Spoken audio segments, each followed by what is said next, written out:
Hey there, today I'm making Elf on the Shelf cookies and kicking off some holiday magic. Hi, I'm Leslie with Leslie's Cookies and Treats, and if you love decorating sugar cookies or you want to learn how, you're in the right place. Let's decorate together. So I have to admit, all I know about Elf on the Shelf is what I've seen in the little movie and heard about, but now is the time to start planning your Elf on the Shelf cookies if you're going to have them available on that first day when the elf comes back to your home. So I got the cookie cutters on Etsy, and I'll leave a link in the description for where I bought them, as well as all of the supplies that you'll need to make these cookies. And all of my icing consistencies are about a 15-second consistency. And I started off by outlining the bottom part of the cookie with the green, and then flooding it in, and I'm using my scribe to settle that icing out and get it all the way out to the edges. And I was almost out of green icing, so I didn't flood it quite as full as I wanted to. So I'll just give it a little shake to finish smoothing it out. And then I want to add a little bit of edible glitter to the green, so I just have my little spray pump here, and I'm just going to give it a few squirts of edible glitter, and we'll move on up to the ears and outline and flood those in. We want to give the green icing some time to dry, so we don't want to pipe anything that's right next to the green icing for about 10 or 15 minutes. So I'll use my scribe to settle down the icing for the ears, and then we'll move on up to the top of the hat, again giving the ears and the green icing some time to dry, so we can outline and flood in the top of this hat with the red royal icing. Again, all of my icings are in about a 15-second consistency. And I'm really curious, does your house have an elf, and if so, does the elf bring treats on a regular basis, or just once in a while, just on the first day? How does it all work?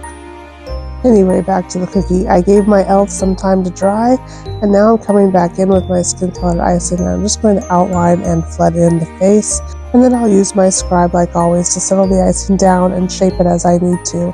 And then I immediately grabbed my pink icing, and I'm going to pipe a dot right in the wet icing that we just piped for the face, and then I'll do another dot on the other side for his cheeks. I'm not going to move my piping bag around, I'm just going to stick it right in there and pipe a dot.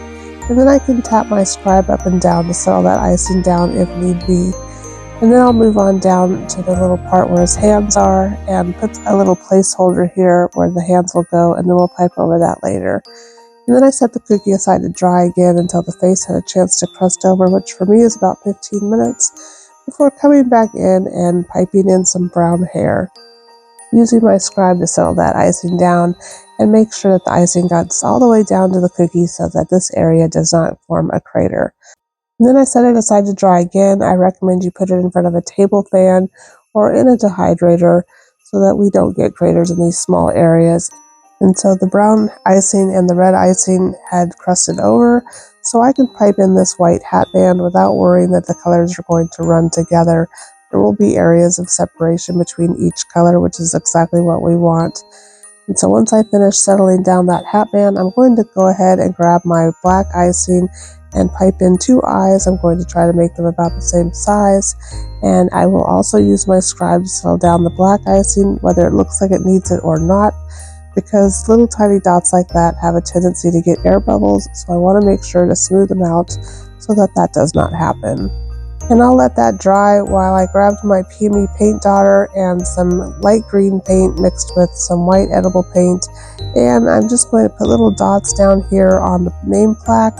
And again, all of the supplies are listed in the description, and while that's drying, I'm going to go ahead and grab my white icing and fill in the collar. I'll use my scribe to shape the collar and to smooth it out and make sure that the icing gets all the way down to the cookie so we don't get a crater in this area either. He's starting to look really cute, and I'm really pleased with how this cookie is coming out. So once you get that collar completely settled down, go ahead and grab your skin-colored icing again, and we'll overpipe the hands so that it is over the top of the name sign and it looks like he is holding it. So again, we're just adding another layer of icing over the top here. So go ahead and pipe that in, and then use your scribe to settle it down. And then this cookie is almost done. All we have left is to add the name. I'm going to use my projector to add the name Elfie to this cookie. You could also use the tissue paper method, and I'll leave a link in the description for a tutorial on how you would do that if you don't have a projector. And I'm still using my 15-second flood icing to do this because I don't have any areas that I'm going to worry about where the icing is going to run together, like the inside of an A or the inside section of an E. But if you do, I would recommend using a more of a 20 to 25 second detail consistency icing. And I'm just holding my piping bag just like I would a pencil or a pen. And I actually put my entire flood icing consistency bag inside another tipless piping bag, which I cut a smaller hole in.